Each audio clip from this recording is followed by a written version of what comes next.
এ আবার কি গাড়ি?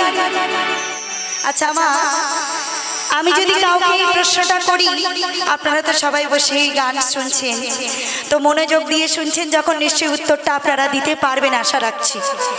তো জাগতিক নিয়মে মানে আমাদের সংসার মাধ্যমে আমরা প্রচুর যানবাহন চোখের সামনে দেখতে পাই না বাবা?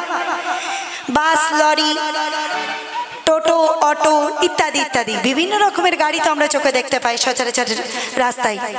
তো এমন একটা গাড়ির নাম বলুন তো, যে গাড়িটা শুধু পেট্রোল ডিজেল ছাড়া হাওয়ায় চলে, শুধুমাত্র হাওয়ায়।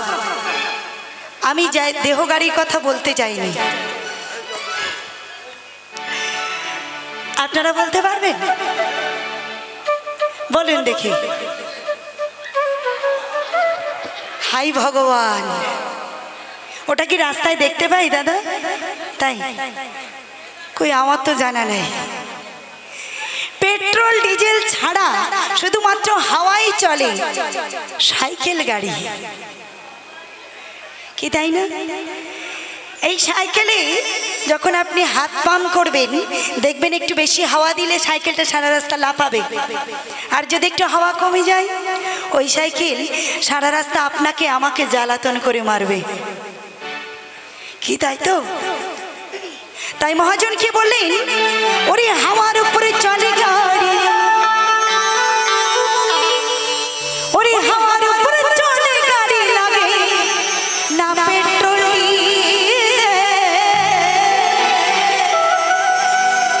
বলি। এই মানুষ একটা, এই যত মানুষ আছে, এই মানুষ একটা দু চাকার সাইকেল।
চাকার উপরে খাড়া করে দাঁড় করানো আছে এই সাইকেল খানা, জায়গায় জায়গায় স্ক্রু মারা। আমাদের দেহের প্রতিটি কল কবজায় অস্থি সন্ধি, যাকে বলে হাড়ের জোড় সন্ধি। এই অস্থি সন্ধি আছে, যতদিন পর্যন্ত মজবুত থাকে কোনো ক্যাশ ক্যাশ কুসকুস আওয়াজ হয় না, অর্থাৎ ব্যথা বেদনা সে দেখা দেয় নাই দেহে। তাই তো মহাজন বললি, দু চাকায় কইরা খাড়া,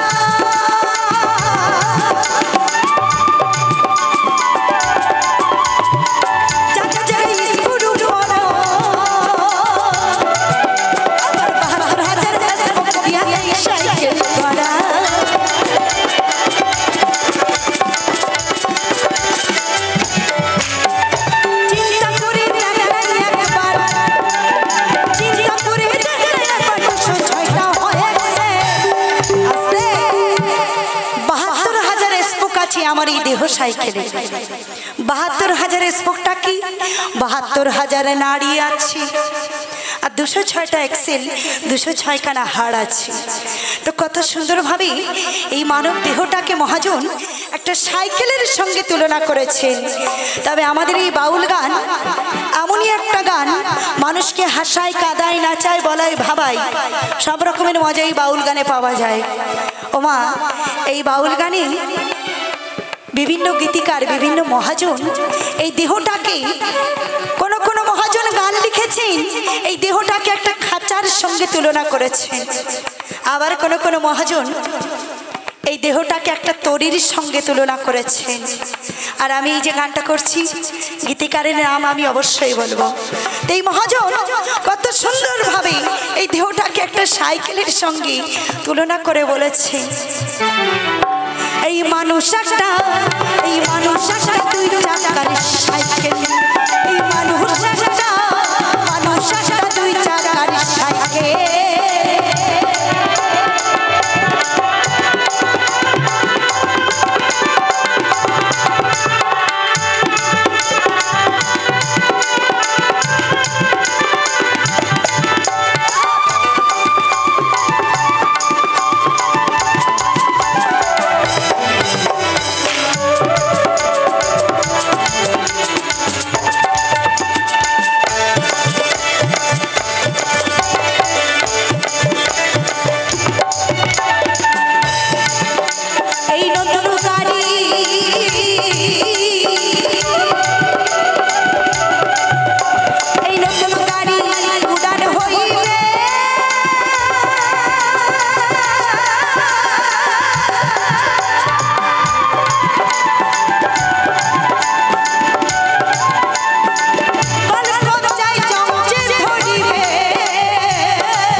আমার এই দেহ গাড়িটা আজ নতুন আছে, কাল আর নতুন থাকবে না, তাই না মা? প্রকৃতির নিয়ম অনুসারে যেদিন বার্ধক্য সে দেখা দেবে আমার এই দেহের মাঝে, সেদিন আমার এই সাধের চুলে পাক ধরবে, দাঁত নড়বে, 2 হাঁটু এক জায়গায় হয়ে যাবে, একটা লাঠি সম্বল ছাড়া তখন আমি আর সোজা হয়ে উঠে দাঁড়াতে পারবো না। তাই মহাজন কি বললি, এই নতুন গাড়ি উড়ান হয়ে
সর্বনাশ।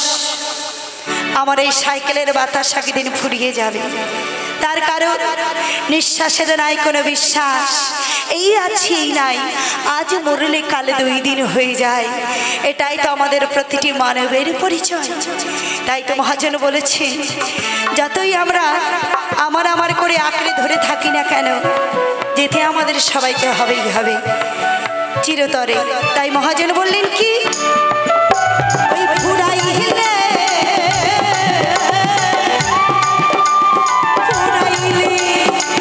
সাইকেলের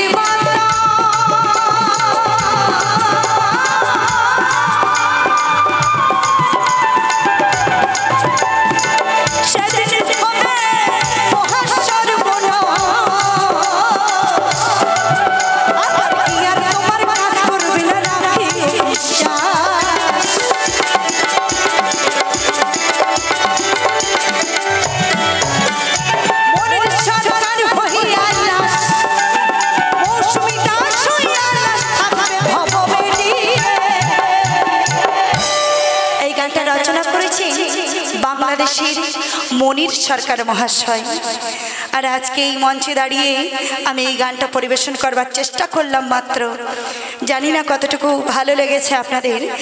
আমি অধম মৌসুমী দাস, তো যেতে হবেই হবে সবাইকে।